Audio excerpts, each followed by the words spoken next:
Early today, the Bureau of Customs carried out a search warrant in the property of the Discayas in Pasig City and found only 3 of the 12 luxury vehicles in the premises. Tatlo na lang po ang nakita. Ayon sa aking nakalap na impormasyon, nasa 80 sasakyan ang pagmamayari ng mag-asawang Discaya at ng kanilang mga kumpanya.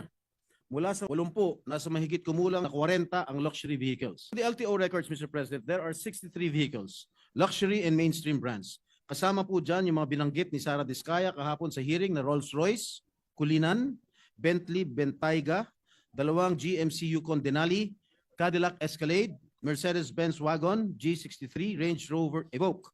May 3 rin siyang binanggit kahapon, yung Range Rover Defender, Cadillac Escalade at Mercedes-Benz Maybach na wala po sa records ng LTO.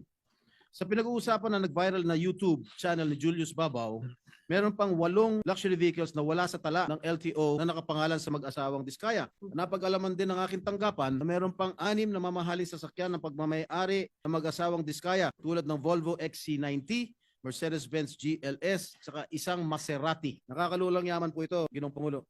Kung doon sa 28 luxury cars na inamin ni Sara na pag-aari nila ay halos hindi ako makapaniwala, wala pa pala yun sa kalahati ang kabuuang bilang ng kanilang mga sasakyan.